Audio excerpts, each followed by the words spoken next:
2026년 1월 1일 새벽 6시 30분. 눈을 뜨자마자 드는 생각은 올해는 달라질까?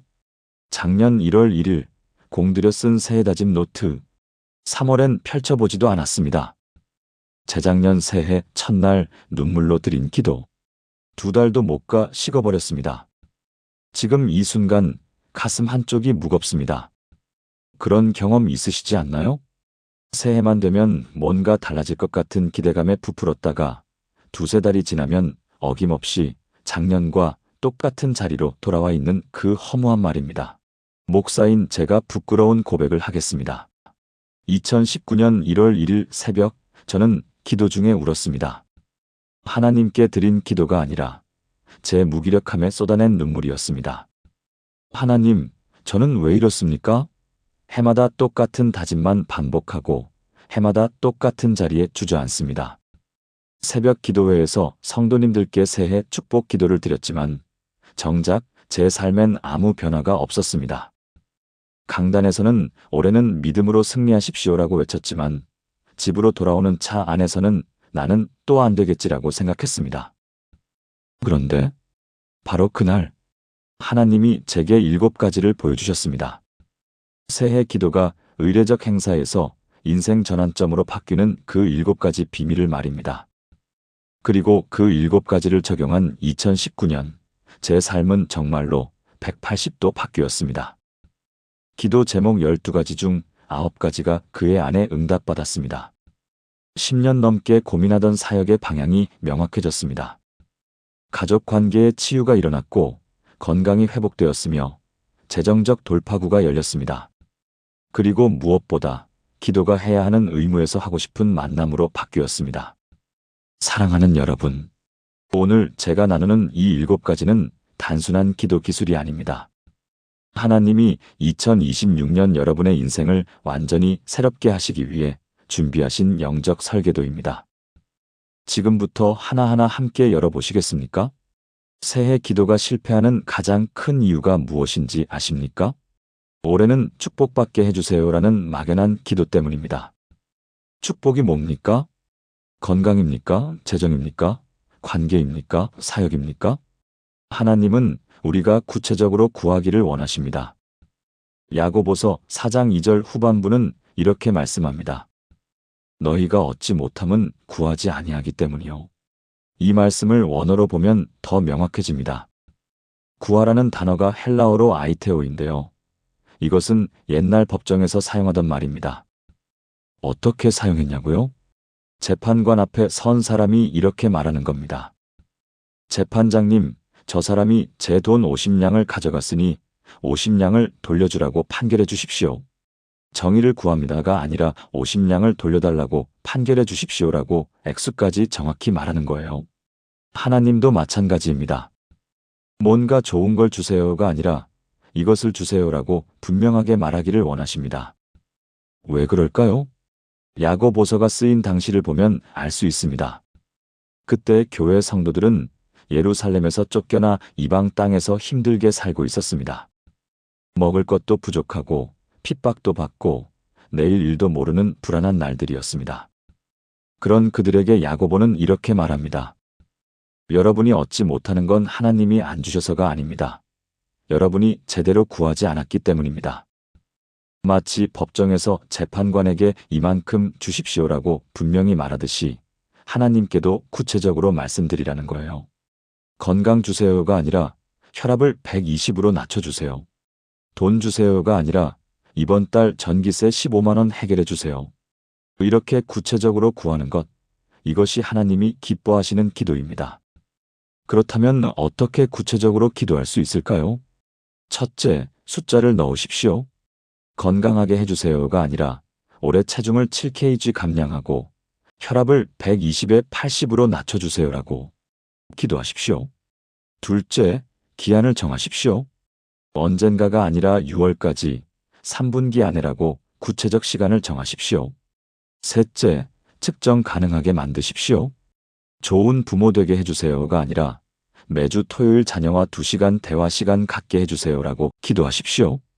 대전에 사시는 63세 김혜숙 권사님은 2022년 1월 1일 권사님은 이렇게 기도했습니다. 하나님, 올해 딸과의 관계를 회복시켜 주세요. 3월이 되었지만 아무 변화가 없었습니다. 딸은 여전히 전화를 받지 않았고 명절에도 얼굴을 보지 못했습니다. 그런데 2023년 1월 1일 권사님은 기도를 바꾸셨습니다. 하나님, 올해 딸에게 매주 한 번씩 카톡으로 사랑해, 보고 싶어라는 메시지를 보내게 하시고 딸이 3월 안에 단 한 번이라도 답장하게 해주세요. 그리고 6월까지 딸과 함께 밥 한 끼 먹게 해주세요. 구체적이었습니까? 1월 7일 권사님은 첫 메시지를 보냈습니다. 답장은 없었습니다. 1월 14일 두 번째 메시지. 여전히 침묵이었습니다. 그런데 2월 28일 저녁 9시 47분 딸에게서 답장이 왔습니다. 엄마, 나도 보고 싶어요. 권사님은 울면서 하나님께 감사 기도를 드렸습니다.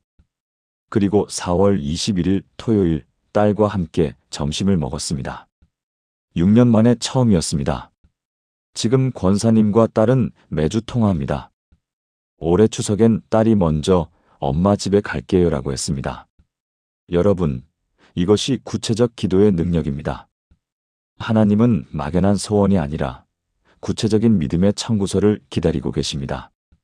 사랑하는 여러분, 지금 저와 함께 이렇게 기도해 보시겠습니까? 하나님 아버지, 올해 제 기도가 막연한 소망이 아닌 구체적인 믿음의 고백이 되게 하여 주시옵소서. 주님께서 구하라 그리하면 받으리라고 하신 그 약속을 붙잡고 지금 이 순간 제 기도 제목을 분명하게 적어 내려가게 하시옵소서.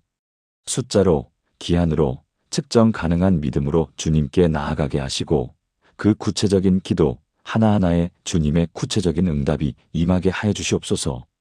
주님께서 제 기도를 들으시고 응답하실 것을 믿습니다. 예수님의 이름으로 기도합니다. 아멘. 오늘 2026년 1월 1일 종이를 꺼내십시오. 그리고 구체적으로 적으십시오. 새해 기도의 두 번째 비밀은 감사입니다. 많은 분들이 새해 기도를 주세요, 이루어 주세요로만 채웁니다. 그런데 성경은 다른 순서를 가르칩니다. 빌립보서 4장 6절입니다. 아무것도 염려하지 말고 다만 모든 일에 기도와 간구로 너희 구할 것을 감사함으로 하나님께 아뢰라. 이 구절에서 핵심은 감사함으로입니다. 원어를 보면 이 표현이 더 강력합니다. 헬라어로 메타 유카리스티아스인데요. 이건 단순히 감사도 좀 하세요가 아닙니다. 비유로 설명하면 이렇습니다. 여러분이 집을 지으려고 합니다. 어디에 집을 지어야 할까요? 튼튼한 땅 위에 지어야 합니다. 모래 위에 집을 지으면 비가 오면 무너지잖아요. 이 말씀이 바로 그 뜻입니다.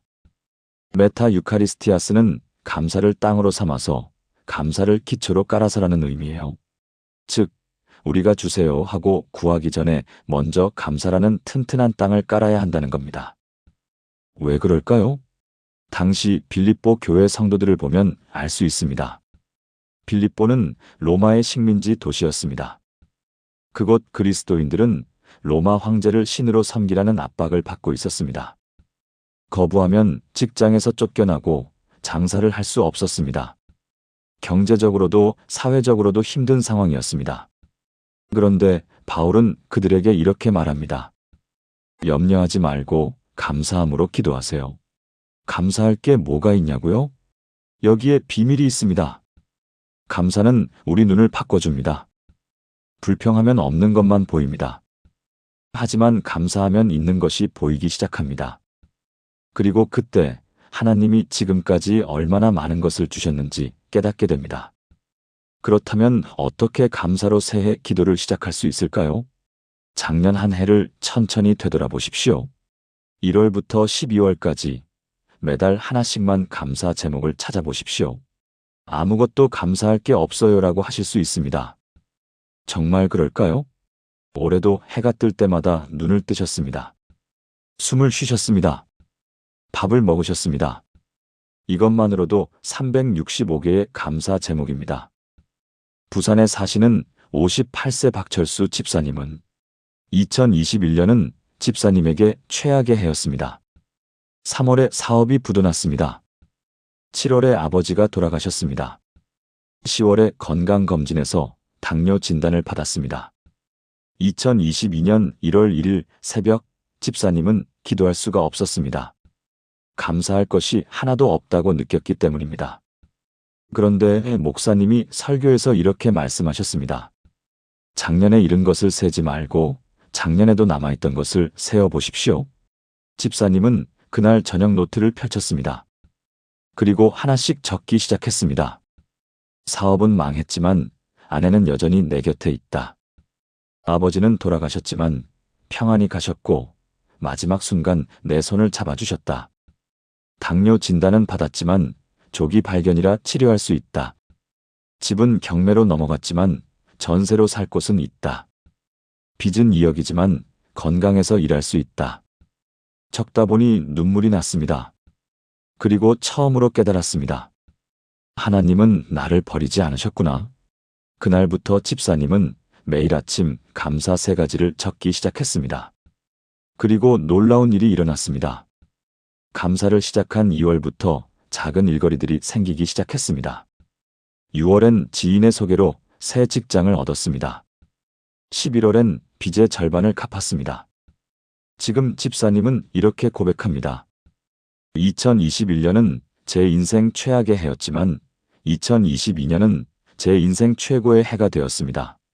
잃은 것을 세던 내가 남은 것을 세기 시작했을 때 하나님의 은혜가 보이기 시작했습니다. 여러분, 감사는 선택입니다. 같은 상황을 보면서 어떤 사람은 불평하고 어떤 사람은 감사합니다. 차이는 무엇을 보느냐입니다. 사랑하는 여러분, 지금 저와 함께 이렇게 기도해 보시겠습니까? 하나님 아버지, 작년 한 해 저를 지켜주시고 인도하신 주님의 은혜를 감사드립니다. 제가 보지 못했던 주님의 선하심을, 제가 깨닫지 못했던 주님의 인자하심을 지금 이 순간 깨닫게 하여 주시옵소서. 올해의 간구를 드리기 전에 작년의 은혜를 세어보게 하시고 주님께서 단 한 번도 저를 버리지 않으셨음을 고백하게 하여 주시옵소서. 감사의 눈으로 2026년을 바라보게 하시고 감사의 입술로 새해 기도를 시작하게 하여 주시옵소서. 주님의 신실하심을 믿고 신뢰합니다. 예수님의 이름으로 기도합니다. 아멘. 2026년 새해 기도, 감사로 시작하십시오. 새해를 맞이하면서 우리가 반드시 해야 할 것이 하나 더 있습니다. 바로 회개입니다. 새해 다짐을 아무리 많이 해도 작년의 짐을 그대로 메고 있다면 한 발짝도 앞으로 나아갈 수 없습니다. 이사야 43장 18절에서 19절입니다. 너희는 이전 일을 기억하지 말며 옛적 일을 생각하지 말라. 보라, 내가 새 일을 행하리니 이제 나타낼 것이라. 여기서 이전 일이 무엇일까요? 단순히 옛날 일이 아닙니다. 히브리어로 리쇼님인데요. 이건 나를 묶고 있는 과거의 패턴을 뜻합니다. 쉽게 말하면 이겁니다. 작년에도 화를 냈고, 재작년에도 화를 냈고, 그 전에도 화를 냈습니다. 이게 패턴이 되어버렸어요. 작년에도 걱정했고, 재작년에도 걱정했고, 계속 걱정만 합니다. 이것도 패턴입니다. 하나님은 이런 과거에 반복되는 패턴에서 우리가 벗어나기를 원하십니다. 왜요? 새 일을 하시려면 공간이 필요하기 때문입니다. 방을 생각해 보세요. 방에 헌 짐이 가득하면 새 가구를 들여놓을 수 없잖아요. 먼저 헌 것을 버려야 새 것을 들릴 수 있습니다. 이사야가 이 말씀을 했을 때 이스라엘 백성들은 바벨론의 포로로 잡혀가 있었습니다. 70년 동안 고향을 떠나 살았습니다. 그들의 마음엔 뭐가 가득했겠어요? 원망, 후회, 슬픔, 분노, 이런 것들로 꽉 차 있었습니다. 그런데 하나님이 말씀하십니다. 이제 너희를 고향으로 돌아가게 할 거다. 새 일을 행할 거다. 그런데 먼저 과거의 짐을 내려놓아라. 작년에 여러분을 가장 힘들게 했던 것이 무엇입니까? 분노였습니까? 교만이었습니까? 탐욕이었습니까? 두려움이었습니까? 그것을 붙잡고 2026년으로 넘어오시겠습니까? 아니면 십자가 아래 내려놓고 가볍게 출발하시겠습니까? 회개가 뭐냐고요? 죄송합니다. 한마디 하는 게 아닙니다. 히브리어로 슈브인데요. 이건 180도 완전히 방향을 바꾼다는 뜻입니다. 예를 들어볼게요. 서울 가려고 고속도로를 달리는데 부산 쪽으로 가고 있었어요. 회계는 차를 세우고 유턴해서 반대 방향으로 가는 겁니다. 그냥 잘못 왔네 하고 계속 부산으로 가는 게 아니에요. 완전히 방향을 바꾸는 겁니다. 서울에 사시는 최은영 권사님은 2020년 한 해 동안 권사님은 며느리와 끊임없이 갈등했습니다. 며느리가 하는 모든 것이 마음에 들지 않았습니다. 손주 키우는 방식, 집안 정리하는 방법, 심지어 밥하는 스타일까지 작은 일로 다투고 며칠씩 말을 하지 않는 일이 반복됐습니다. 2021년 1월 1일 권사님은 새해 기도를 드렸습니다. 하나님, 올해는 며느리가 변하게 해주세요. 제 말을 좀 들었으면 좋겠어요. 그런데 한 해가 지났지만 아무것도 변하지 않았습니다. 아니, 오히려 관계가 더 나빠졌습니다. 2022년 1월 1일 새벽 권사님은 기도 중에 성령님의 음성을 들었습니다. 내가 변해야 한다. 그 순간 권사님은 깨달았습니다. 1년 내내 며느리를 탓했지만 정작 문제는 자신의 비판하는 마음, 통제하려는 욕구, 인정받고 싶은 교만이었다는 것을요. 그날 권사님은 눈물로 회개했습니다. 하나님, 제가 잘못했습니다. 며느리를 바꾸려고만 했지 저 자신을 돌아보지 않았습니다. 제 교만과 비판하는 마음을 용서해 주세요. 그리고 구체적으로 기도했습니다. 올해는 며느리에게 비판의 말 대신 감사의 말을 하게 해주세요. 일주일에 한 번은 며느리를 칭찬하게 해주세요. 1월 7일 권사님은 며느리에게 처음으로 이렇게 말했습니다. 며느리야, 어제 내가 해준 된장찌개 정말 맛있었어. 감사해? 며느리는 깜짝 놀란 표정이었습니다. 3월쯤 되자 집안 분위기가 달라지기 시작했습니다. 며느리도 권사님에게 먼저 말을 걸었습니다. 어머님, 오늘 뭐 드시고 싶으세요? 6월엔 함께 시장에 다녀왔습니다. 9월엔 며느리가 어머님 생신인데 제가 준비할게요라고 했습니다. 지금 권사님과 며느리는 매주 함께 예배드립니다. 권사님은 이렇게 고백합니다. 며느리를 바꾸려고 기도했을 때는 아무것도 변하지 않았습니다. 하지만 제가 바뀌겠다고 회개했을 때 하나님이 모든 것을 바꿔주셨습니다. 여러분, 새해에 하나님이 새 일을 행하시길 원하십니까? 그렇다면 먼저 작년의 죄, 작년의 패턴, 작년의 습관을 십자가 앞에 내려놓으십시오. 사랑하는 여러분, 지금 저와 함께 이렇게 기도해 보시겠습니까? 하나님 아버지, 작년 한 해 제가 지은 모든 죄를 회개합니다. 비판했던 마음, 교만했던 태도, 탐욕스러웠던 생각, 두려워했던 순간들을 지금 주님 앞에 내려놓습니다. 예수 그리스도의 보혈로 씻어주시고 작년의 모든 짐에서 저를 자유케 하여 주시옵소서. 2026년은 과거의 패턴이 아닌 주님의 새 일로 채워지게 하시고 주님께서 원하시는 방향으로 제 발걸음을 돌이키게 하여 주시옵소서. 주님의 용서하심과 새롭게 하심을 믿습니다. 예수님의 이름으로 기도합니다. 아멘. 2026년 가볍게 시작하십시오. 새해가 되면 우리는 계획을 세웁니다. 올해는 뭘 할지, 뭘 이룰지, 어디로 갈지. 그런데 잠언 16장 9절은 이렇게 말씀합니다. 사람이 마음으로 자기의 길을 계획할지라도 그의 걸음을 인도하시는 이는 여호와시니라. 이 말씀을 원어로 보면 재미있습니다. 히브리어에서 계획하다는 하샤브라는 단어를 쓰고 확정하다는 쿤이라는 단어를 씁니다. 쉽게 비유하면 이렇습니다. 여러분이 여행 계획을 짭니다. 제주도 갈까? 부산 갈까? 이게 하샤브, 계획하는 겁니다. 그런데 막상 가려고 하니 비행기표가 다 팔렸어요. 아무리 계획해도 실제로 갈 수 있는지 없는지는 다른 문제잖아요. 이게 쿤입니다. 우리는 계획할 수 있지만 그 계획이 정말로 이루어지게 하시는 분은 하나님이시라는 겁니다. 그렇다면 우리는 계획을 세우지 말아야 할까요? 아닙니다. 계획은 필요합니다. 다만 그 계획이 내 뜻인지 하나님의 뜻인지를 분별해야 합니다. 잠언이 쓰인 시대를 보면 이 말씀이 더 분명해집니다. 솔로몬 왕 시대, 이스라엘은 번영을 누리고 있었습니다. 사람들은 사업을 하고 무역을 하고 돈을 벌었습니다. 다들 성공 계획을 세웠습니다. 이번엔 이 사업으로 대박 나겠어. 그런데 솔로몬은 말합니다.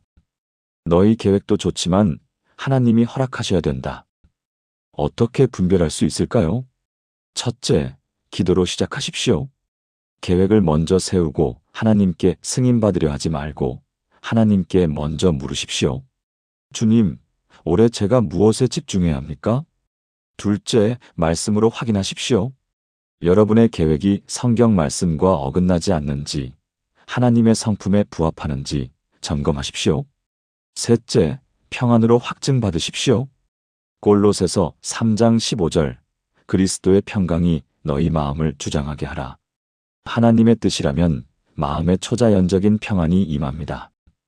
인천에 사시는 김대호 집사님은 큰 결단 앞에 서 있었습니다. 20년 다닌 회사에서 임원 승진 제안이 왔습니다. 연봉도 2배로 올랐습니다. 모든 사람이 축하했습니다. 그런데 이상하게 마음이 무거웠습니다. 기쁨보다 불안이, 감사보다 부담이 더 컸습니다. 2019년 1월 1일 새벽, 집사님은 무릎 꿇고 기도했습니다. 하나님, 제가 이 승진을 받아들여야 합니까? 아니면 거절해야 합니까? 주님의 뜻을 알려주세요. 그날부터 집사님은 40일 금식 기도를 시작했습니다. 기도하는 중에 이런 깨달음이 왔습니다. 임원이 되면 주일 출근이 잦아진다. 해외 출장이 많아진다. 교회 봉사를 할 수 없다. 가족과의 시간이 더 줄어든다. 그리고 잠언 23장 4절 말씀이 마음에 새겨졌습니다. 부자 되기에 애쓰지 말고 내 사사로운 지혜를 버릴지어다. 집사님은 결단했습니다. 승진을 거절하기로. 주변 사람들은 이해하지 못했습니다. 미쳤어? 그 좋은 기회를 왜 차버려? 하지만 집사님은 평안했습니다. 그리고 놀라운 일이 일어났습니다. 3월, 집사님은 회사에서 멘토링 프로그램을 제안받았습니다. 임원은 아니지만 후배들을 가르치는 역할이었습니다. 연봉은 비슷했고 주말 근무는 없었습니다. 무엇보다 집사님이 가장 좋아하는 가르치는 일을 할 수 있었습니다. 6월, 집사님은 교회에서 청년부 멘토로 섬기기 시작했습니다. 12월, 집사님은 10명의 청년들과 함께 성경 공부를 인도하고 있었습니다. 지금 그 청년들 중 3명은 선교사가 되었습니다. 집사님은 이렇게 고백합니다. 제 계획대로 임원이 되었다면 지금 저는 돈은 많았을지 몰라도 마음은 가난했을 겁니다. 하지만 하나님의 뜻을 구했을 때 하나님은 제게 돈보다 귀한 사명을 주셨습니다. 여러분, 여러분의 2026년 계획은 무엇입니까? 그것이 정말 하나님의 뜻입니까? 아니면 세상의 기준입니까? 내 욕심입니까? 아니면 하나님의 부르심입니까? 사랑하는 여러분, 지금 저와 함께 이렇게 기도해 보시겠습니까? 하나님 아버지, 2026년 제 계획을 주님 앞에 내려놓습니다. 제가 원하는 것이 아니라 주님이 원하시는 것을, 제가 가고 싶은 길이 아니라 주님이 예비하신 길을 걷기 원합니다. 제 귀를 열어 주님의 음성을 듣게 하시고 제 눈을 밝혀 주님의 인도하심을 보게 하여 주시옵소서. 올해 제 걸음마다 주님께서 직접 인도하시고 주님의 뜻이 제 삶 가운데 온전히 이루어지게 하여 주시옵소서. 주님의 인도하심을 믿고 따릅니다. 예수님의 이름으로 기도합니다. 아멘. 2026년 하나님의 계획이 여러분의 계획이 되게 하십시오. 새해 기도의 5번째 비밀은 말씀 기도입니다. 많은 분들이 자신의 생각과 감정만으로 기도합니다. 그런데 하나님은 우리가 하나님의 말씀으로 기도하기를 원하십니다. 요한복음 15장 7절입니다. 너희가 내 안에 거하고 내 말이 너희 안에 거하면 무엇이든지 원하는 대로 구하라 그리하면 이루리라. 여기서 내 말이 핵심입니다. 헬라어로 레마라고 하는데요. 이게 무슨 뜻일까요? 쉽게 비유해 볼게요. 책꽂이에 성경책이 꽂혀 있습니다. 그냥 거기 있어요. 이건 로고스, 기록된 말씀입니다. 그런데 어느 날 그 성경을 펴서 읽는데 한 구절이 마음에 확 들어옵니다. 아, 이 말씀이 지금 내게 주시는 말씀이구나. 살아서 내 안에서 움직이는 말씀, 이게 레마입니다. 예수님 시대에 이 단어는 어떻게 쓰였을까요? 누군가 말을 하면 그 말이 듣는 사람의 마음속에 들어가서 실제로 행동하게 만드는 것을 레마라고 했습니다. 즉, 성경 구절을 그냥 읽기만 하는 게 아니라 그 말씀을 내 기도에 담아서 고백할 때 그 기도에는 하나님의 능력이 담긴다는 겁니다. 당시 요한복음을 받은 사람들은 심한 박해를 받고 있었습니다. 그들이 드리는 기도가 뭐였을까요? 하나님, 살려주세요. 하나님, 도와주세요. 였을 겁니다. 예수님은 그들에게 말씀하십니다. 내 말씀을 너희 기도에 담아라. 그러면 무엇이든지 이루어질 것이다. 어떻게 말씀으로 기도할 수 있을까요? 첫째, 내 상황에 맞는 성경 구절을 찾으십시오. 건강이 필요하다면 시편 103편 3절 그가 내 모든 병을 고치시며를 찾으십시오. 재정이 막혔다면 빌립보서 4장 19절 나의 하나님이 그리스도 예수 안에서 영광 가운데 그 풍성한 대로 너희 모든 쓸 것을 채우시리라를 찾으십시오. 둘째, 그 말씀을 1인칭으로 고백하십시오. 하나님이 치유하신다가 아니라 하나님이 내 모든 병을 고치신다로 고백하십시오. 셋째, 그 말씀을 매일 반복해서 기도하십시오. 말씀이 여러분의 생각, 감정, 믿음을 바꾸기 시작합니다. 광주에 사시는 이순자 집사님은 갑자기 쓰러지셨습니다. 뇌경색이었습니다. 병원에서 깨어났을 때 오른쪽 팔다리를 움직일 수 없었습니다. 의사는 말했습니다. 나이도 있으시고 손상 부위가 넓어서 완전한 회복은 어려울 것 같습니다. 휠체어 생활을 각오하셔야 합니다. 집사님은 절망했습니다. 평생 건강하게 살았는데 이제 누워서 자식들 신세를 져야 한다니. 하나님, 왜 저에게 이런 일이? 그런데 어느 날 재활 치료를 받으러 가는 차 안에서 시편 118편 17절이 눈에 들어왔습니다. 내가 죽지 않고 살아서 여호와께서 하신 일을 선포하리로다. 집사님은 이 말씀을 붙잡았습니다. 매일 아침 일어나자마자 오른손을 보며 이렇게 기도했습니다. 하나님, 저는 죽지 않고 살아서 주께서 하신 일을 선포하겠습니다. 주님께서 이 손과 다리를 다시 쓰게 하실 줄 믿습니다. 매일 밤 잠들기 전에도 똑같이 기도했습니다. 재활 치료를 받으면서도 고통스러운 물리치료 중에도 한 발짝도 걷지 못하는 좌절의 순간마다 이 말씀을 고백했습니다. 처음 한 달은 아무 변화가 없었습니다. 오른손 엄지손가락이 조금 움직이는 것 같기도 하고 착각 같기도 했습니다. 2개월째 손가락 전체가 약하게 움직이기 시작했습니다. 3개월째 팔꿈치를 구부릴 수 있었습니다. 5개월째 보조기를 잡고 서는 연습을 시작했습니다. 8개월째 지팡이를 짚고 10m를 걸었습니다. 1년이 지난 2021년 3월 의사는 믿을 수 없다는 표정으로 말했습니다. 기적입니다. 71세 뇌경색 환자가 이렇게까지 회복하는 건 의학적으로 설명하기 어렵습니다. 지금 집사님은 지팡이 없이도 걸으십니다. 교회에서 식사 봉사를 하십니다. 뇌경색 환자 가족들을 만나 간증하고 용기를 주고 계십니다. 집사님은 이렇게 고백합니다. 제 믿음이 약할 때도 있었습니다. 두려울 때도 있었습니다. 하지만 하나님의 말씀은 한 번도 흔들리지 않았습니다. 제가 말씀을 붙잡은 것이 아니라 말씀이 저를 붙잡아 주었습니다. 여러분, 2026년 여러분의 기도 제목이 무엇입니까?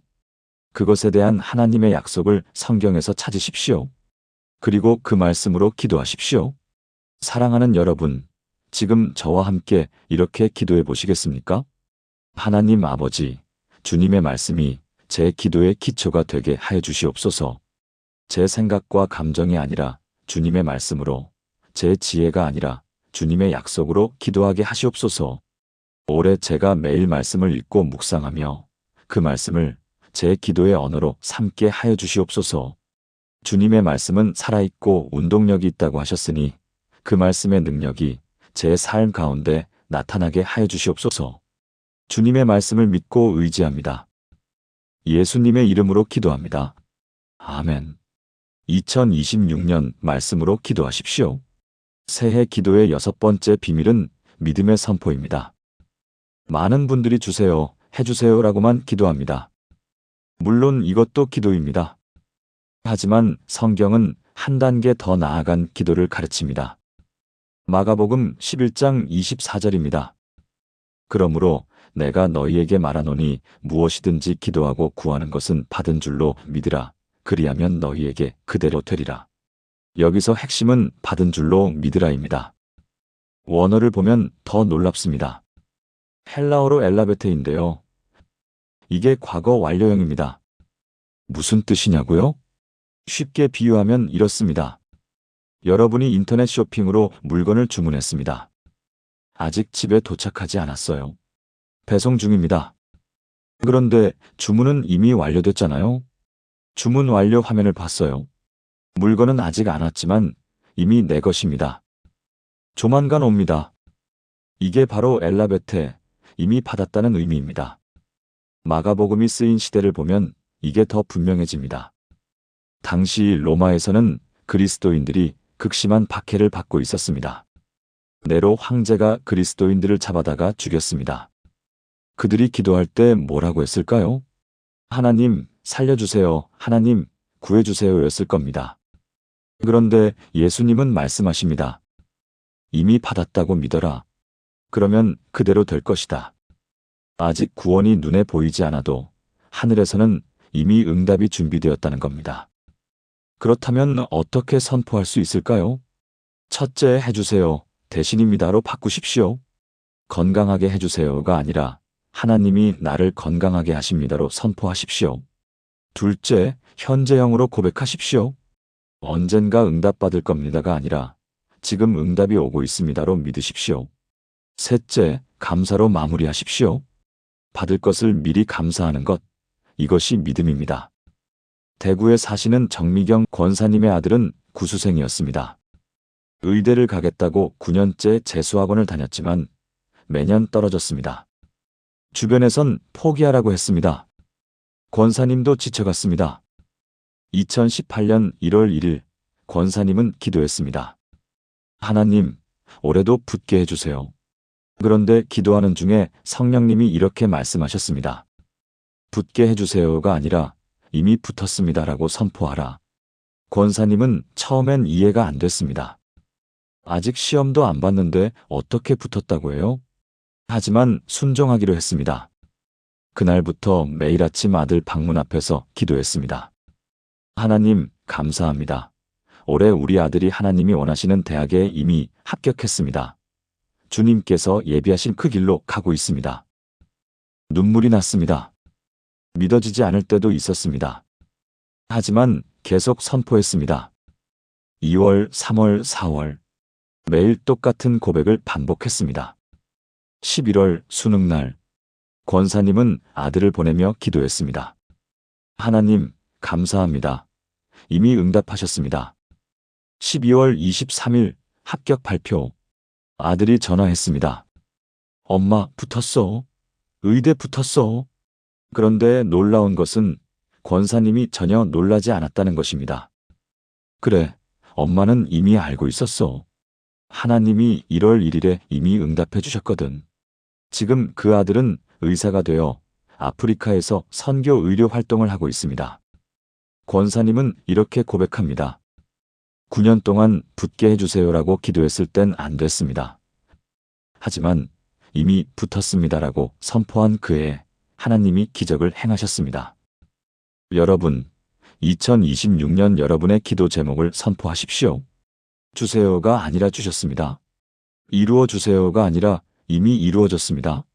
사랑하는 여러분, 지금 저와 함께 이렇게 기도해 보시겠습니까? 하나님 아버지, 제 기도 제목이 이미 하늘에서 응답되었음을 믿습니다. 비록 눈에 보이지 않지만 주님께서 일하고 계심을 믿고 선포합니다. 올해 제가 구하는 모든 것이 주님의 때에 주님의 방법으로 이루어질 줄 믿습니다. 두려움과 의심 대신 믿음과 확신으로, 간구 대신 선포로, 기다림 대신 감사로 2026년을 살아가게 하여 주시옵소서. 주님의 신실하심을 믿고 의지합니다. 예수님의 이름으로 기도합니다. 아멘. 2026년 믿음으로 선포하십시오. 마지막 7번째 비밀입니다. 새해 기도가 실패하는 가장 큰 이유가 무엇인지 아십니까? 1월 1일에만 기도하고 2일부터는 잊어버리기 때문입니다. 예레미야 애가 3장 22절에서 23절입니다. 여호와의 인자와 긍휼이 무궁하심으로 우리가 진멸되지 아니함이니이다. 이것들이 아침마다 새로우니 주의 성실하심이 크시도소이다. 여기서 아침마다라는 말이 중요합니다. 히브리어로 라베카림인데요. 이게 무슨 뜻일까요? 매일 아침마다 한 번도 빠짐없이라는 강조의 의미가 담겨 있습니다. 쉽게 비유하면 이렇습니다. 해가 뜰 때마다 하나님의 은혜도 함께 뜹니다.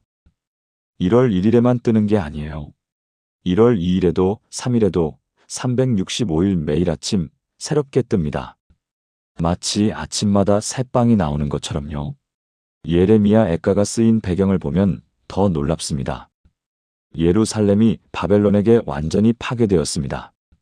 성전은 불탔고 집들은 무너졌고 사람들은 포로로 끌려갔습니다. 모든 게 끝난 것 같았습니다. 그런데 예레미야는 이렇게 노래합니다. 하나님의 은혜가 아침마다 새롭습니다. 어떻게 그럴 수 있었을까요? 매일 아침 하나님을 만났기 때문입니다. 하나님의 은혜는 1월 1일에만 내리는 것이 아닙니다. 365일 매일 아침 새롭게 내립니다. 그렇다면 우리의 기도도 1월 1일에만 드리는 것이 아니라 365일 매일 아침 드려야 하지 않겠습니까? 실제로 성경의 위대한 믿음의 사람들은 모두 매일 기도했습니다. 다니엘은 하루 3번 기도했습니다. 다윗은 아침에 나의 소리를 들으시리니 아침에 내가 주께 기도하고 바라리이다. 시편 5장 3절. 예수님도 새벽 아직도 밝기 전에 예수께서 일어나 나가 한적한 곳으로 가사 거기서 기도하시더니 마가복음 1장 35절. 그렇다면 우리는 어떻게 매일 기도할 수 있을까요? 첫째, 작게 시작하십시오. 처음부터 1시간씩 하려고 하지 마십시오. 5분이면 됩니다. 중요한 것은 시간이 아니라 일관성입니다. 둘째, 같은 시간에 하십시오. 습관은 정해진 시간에 반복할 때 만들어집니다. 매일 아침 6시 또는 출근 전 7시 등 정해진 시간을 지키십시오. 셋째, 기록하십시오. 기도 노트를 만들어 날짜별로 기도 제목과 응답을 적으십시오. 나중에 돌아보면 하나님의 신실하심이 보입니다. 전주에 사시는 박영애 집사님은 결단했습니다. 올해는 매일 아침 기도하겠습니다. 1월 2일 새벽 6시 알람이 울렸습니다. 일어나기 싫었지만 무릎 꿇었습니다. 5분 기도했습니다. 1월 3일 또 일어났습니다. 5분 기도했습니다. 일주일이 지났습니다. 2주일이 지났습니다. 한 달이 지나자 이제 알람 없이도 6시에 눈이 떠졌습니다. 3개월이 지나자 기도 시간이 5분에서 15분으로 늘어났습니다. 6개월이 지나자 기도하지 않으면 하루가 불안했습니다. 1년이 지난 2016년 1월 1일 집사님은 기도 노트를 펼쳤습니다. 365일의 기도 기록이 빼곡했습니다. 그리고 놀라운 것을 발견했습니다. 1년 전 1월 1일에 적었던 기도 제목 10가지 중 7가지가 응답되어 있었습니다. 딸의 취업, 남편의 건강, 아들의 결혼, 교회 봉사, 재정 문제. 집사님은 눈물을 흘렸습니다. 하나님, 제가 기도할 때마다 주님은 듣고 계셨군요. 2016년도 매일 기도했습니다. 2017년도, 2018년도, 2019년도. 지금 집사님은 10년째 매일 아침 기도하고 계십니다. 기도 노트는 10권이 되었습니다. 그리고 집사님은 이렇게 고백합니다. 10년 전 제가 달라지기 시작한 것은 어떤 큰 결단 때문이 아니었습니다. 단지 매일 아침 5분씩 무릎 꿇었을 뿐입니다. 그런데 하나님은 그 작은 순종을 통해 제 인생을 완전히 바꿔놓으셨습니다. 여러분, 2026년 1월 1일 오늘 드린 이 기도를 2일, 3일, 4일도 드리십시오. 1월, 2월, 3월, 12월까지 드리십시오. 그러면 2026년 12월 31일 여러분은 놀라운 하나님의 응답들을 목격하게 될 것입니다. 사랑하는 여러분, 지금 저와 함께 이렇게 기도해 보시겠습니까? 하나님 아버지, 오늘 드린 이 기도가 일회성으로 끝나지 않고 365일 지속되게 하여 주시옵소서. 매일 아침 주님 앞에 나아가는 것이 제 삶의 우선순위가 되게 하시고 하루도 빠짐없이 주님과 교제하는 은혜를 주시옵소서. 작게 시작하지만 꾸준히 지속하게 하시고 매일의 기도가 쌓여 한 해의 기적이 되게 하여 주시옵소서. 주님께서 매일 아침 새로운 은혜를 주시는 것처럼 저도 매일 아침 새로운 기도로 주님을 만나게 하여 주시옵소서. 주님의 신실하심을 따라 살아가기를 원합니다. 예수님의 이름으로 기도합니다. 아멘. 2026년 매일 기도하십시오. 사랑하는 여러분, 지금까지 나눈 7가지 비밀을 하나의 기도로 드리겠습니다. 함께 기도하시겠습니까? 전능하신 하나님 아버지, 2026년 새해 첫날 이 아침 주님 앞에 무릎 꿇고 나아옵니다. 오늘 주신 7가지 새해 기도의 비밀을 감사드립니다. 막연한 소망이 아닌 구체적인 기도로 주님께 나아가게 하시고 작년의 은혜를 세어보며 감사로 기도를 시작하게 하시며 작년의 짐을 내려놓는 회개로 새롭게 하시고 내 계획이 아닌 하나님의 뜻을 먼저 구하게 하시며 성경 말씀으로 기도하게 하시고 이미 이루어진 것으로 믿음의 선포를 하게 하시면 1월 1일만이 아니라 매일 아침 이 기도를 반복하게 하신 주님을 찬양합니다. 저는 지금 이 순간 고백합니다. 2026년은 제 인생에서 가장 축복받은 한 해가 될 것입니다. 주님께서 오늘 제게 보여주신 이 7가지 비밀을 붙잡고 하루하루 주님과 동행하며 주님의 놀라운 응답들을 경험하게 될 줄 믿습니다. 야고보서 4장 2절 말씀처럼 구하는 자에게 주시고 마가복음 11장 24절 말씀처럼 파단줄로 믿는 자에게 그대로 이루어 주시며 예레미야 애가 3장 22절 23절 말씀처럼 매일 아침 새로운 은혜로 채워주실 줄 믿습니다. 오늘부터 저와 제 가족이 이 7가지를 삶의 습관으로 만들어가게 하여 주시옵소서. 매일 아침 일어나 구체적인 기도 제목을 붙잡고 감사로 하루를 시작하며 회개로 마음을 깨끗이 하고 주님의 뜻을 구하며 말씀으로 기도하고 믿음으로 선포하는 삶을 살게 하여 주시옵소서. 2026년 12월 31일 저희가 돌아보았을 때 주님의 신실하심으로 가득한 365일의 기록을 보게 하여 주시옵소서. 건강의 회복, 관계의 치유, 재정의 돌파, 사역의 열매, 가족의 구원, 꿈의 성취, 모든 기도 제목에 주님의 응답이 임하게 하여 주시옵소서. 무엇보다 2026년 한 해 동안 주님을 더 깊이 알고 주님을 더 사랑하며 주님과 더 친밀하게 동행하는 은혜를 주시옵소서. 이 모든 것이 주님의 영광을 위함이요 주님의 나라를 위함이며 주님의 이름을 높이기 위함임을 고백합니다. 살아계신 예수 그리스도의 이름으로 기도합니다. 아멘. 사랑하는 성도님들, 지금까지 새해 기도의 7가지 비밀을 함께 나누었습니다. 첫째, 막연한 소망이 아닌 구체적인 기도 제목을 정하십시오. 둘째, 작년의 은혜를 세어보며 감사로 시작하십시오. 셋째, 작년의 짐을 내려놓는 회개의 기도를 드리십시오.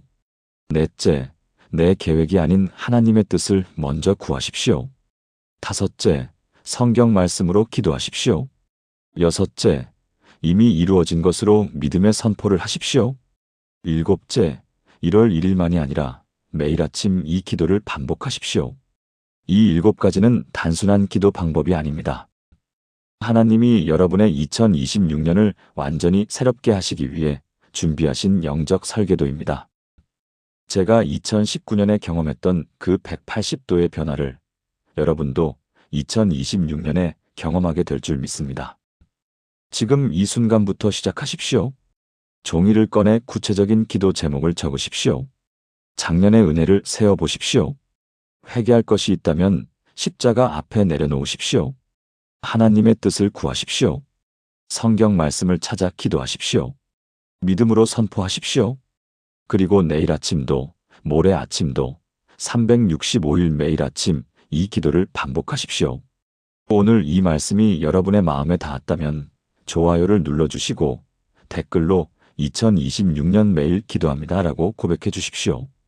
그리고 이 영상을 여러분 주변에 사랑하는 분들과 함께 나눠주십시오. 한 사람이라도 더 이 축복을 경험하도록 말입니다. 사랑하는 여러분, 2026년은 여러분의 인생에서 가장 축복받은 한 해가 될 것입니다. 하나님의 놀라운 은혜와 기적이 여러분과 여러분의 가정에 넘치기를 축복합니다. 주님의 이름으로 축복합니다. 아멘.